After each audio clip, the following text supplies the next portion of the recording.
नमस्कार दोस्तों, कृपया करके कहानी के पहले 2 भागों को सुनिए। लिंक डिस्क्रिप्शन में है, आपको मज़ा आएगा। राजीव बस अड्डे पर खड़ा था। शाम ढल रही थी, आसमान में सूरज छुप चुका था और हवा में एक अजीब सी ठंडक थी। उसने जैकेट का कॉलर ऊपर किया और गहरी सांस ली।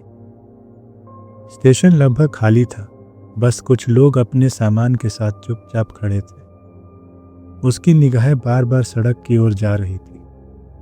उसे जल्द निकलना था, पर दिल अभी भी राधिका में अटका था। उसने जेब से पुराना बटुआ निकाला। अंदर राधिका की मुस्कुराती तस्वीर थी, स्कूल यूनिफॉर्म में, हाथ में गुब्बारा थामे हुए। तस्वीर पर उंगलियां फिराते हुए उसकी आंखें कुछ पल के लिए भर आई। इतने में दूर से एक हेडलाइट चमकी। धूल और धुएं के बीच एक बस धीरे धीरे स्टेशन में दाखिल हुई। उसके आगे बड़े अक्षरों में लिखा था, शिवानी ट्रैवल्स। राजीव चौंक गया।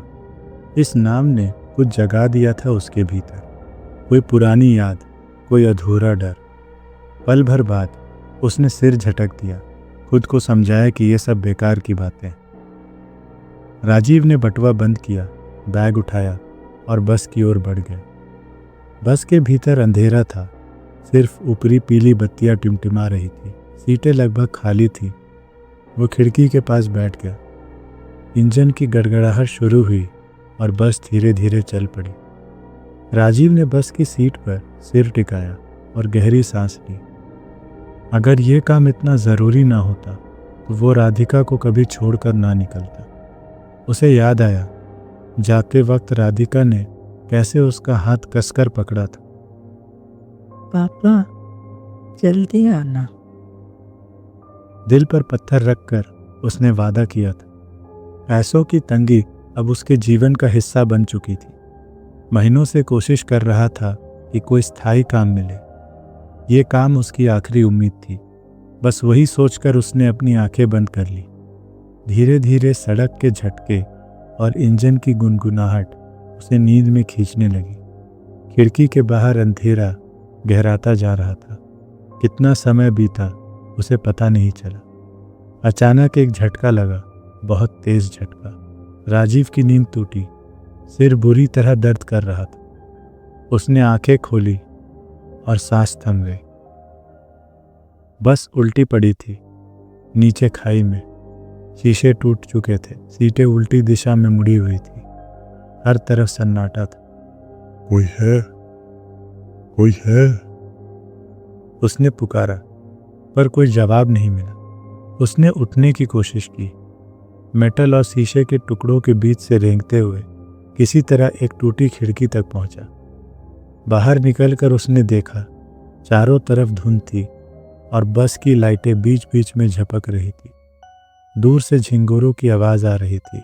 उसी धुंध से कोई आकृति उभरने लगी, एक छोटा बच्चा।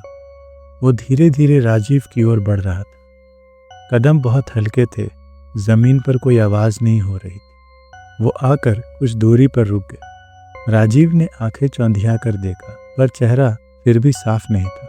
वो पहचान नहीं पा रहा था। तभी बच्चे ने धीमी टूटी सी आवाज में कहा, पापा चलो, पापा चलो, चलो पापा। राजीव का शरीर जैसे जड़ हो गया। दिल तेजी से धड़क रहा था, पर वो वहीं खड़ा रह गया। उस आवाज में कुछ जाना पहचाना था। उसने एक कदम आगे बढ़ाया, फिर दूसरा। बच्चा मुड़ा, जंगल की ओर बढ़ने लगा। राजीव उसके पीछे पीछे चलता गया। रास्ता पथरीला था, चारों तरफ घने पेड़ जिनकी डालियां आपस में उलझी थीं। हवा में मिट्टी, सड़ी पत्तियां और नमी की गंध थी। कुछ दूर चलने के बाद धुंध थोड़ी छटी। सामने एक टूटा फूटा पुराना घर दिखाई दिया। खिड़कियां अध खुली, दरवाजे पर लकड़ी लटक रही थी। बच्चा उस घर की सीढ़ियों तक पहुंचा और फिर मुड़ा और वहीं ठहर गया, ठीक दरवाजे पर। राजीव उस पुराने घर के सामने खड़ा था। बच्चे की परछाई दरवाजे के पास खड़ी थी, स्थिर और निशब्द। अचानक पीछे से किसी ने उसके गर्दन को कसकर पकड़ा। राजीव चीख भी नहीं सका। एक काली औरत की आकृति पीछे खड़ी थी। उसके हाथ बर्फ जैसे ठंडे थे और उसकी लंबी टेढ़ी उंगलियां राजीव की गर्दन में धंस गई थी। हर सांस भारी होते जा रही थी और वो औरत धीरे धीरे कदम दर कदम उसे घर के अंदर खींचने लगी। दरवाज़ा अपने आप चरमराता हुआ खुल गया। अंदर अंधेरा, दीवारों पर फुफुंदी और हवा में सड़ी नमी की गंध खुली थी। तभी बच्चा दौड़ते हुए अंदर आया। माँ छोड़ो, पापा, माँ छोड़ो, माँ। उसकी आवाज़ काँप रही थी, पर औरत के कदम नहीं रुके। उसके नाखून अब और गहरे धंस चुके थे। राजीव का खून उसकी उंगलियों से बह रहा था। राजीव ने किसी तरह सिर मोड़ा। उसकी आवाज़ काँप रही थी, पर औरत के कदम नहीं रुके। उसके नाखून अब और गहरे धंस चुके थे। राजीव का खून उसकी उंगलियों से बह रहा था। राजीव ने किसी तरह सिर मोड़ा। उसकी नज़र उस औरत के चेहरे पर पड़ी। उलझे बाल, पीला चेहरा, दोनों की आंखों में एक साथ आंसू बह निकले। राजीव के होंठ कांपे, आवाज़ टूटी। फिर बहुत धीमे स्वर में वो बोला, शिवानी, शिवानी। उस पर सन्नाटा और गहरा हो गया। बाहर की हवा थम गई और दिए की लौ जो दूर किसी कोने में जल रही थी अचानक बुझ गई। शिवानी का चेहरा अचानक बदल गया। जिन आंखों से आंसू बह रहे थे, अब उन आंखों में एक विकृत भूख थी।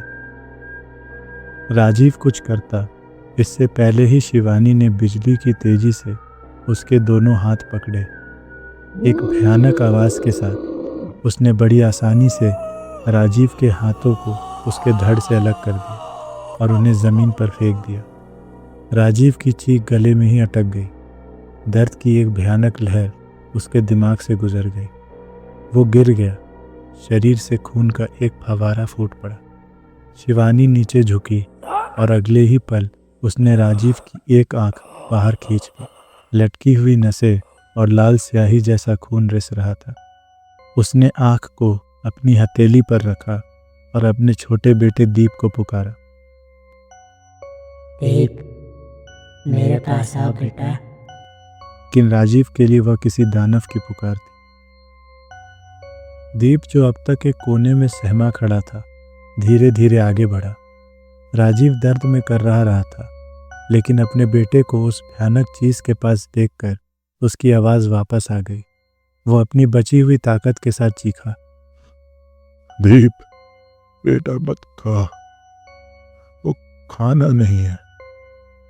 दीप ने उस भयानक खून से सने आंख को अपनी माँ के हाथों में देखा, फिर अपने तड़पते पिता को देखा। उसके चेहरे पर कोई डर या समझदारी का भाव नहीं था। मासूमियत से भरी आवाज में दीप ने कहा, माँ, माँ ने खाना दिया मेरे लिए, मैं खाऊंगा। और बिना किसी हिचकिचाहट के उसने आंख को अपने छोटे से मुंह में डाल लिया। चबाने की आवाज़ ने राजीव के दिल को चूर चूर कर दिया। जैसे ही दीप ने उस मांस के टुकड़े को निगला, उसके चेहरे पर एक अजीब सी बेचैनी छा गई।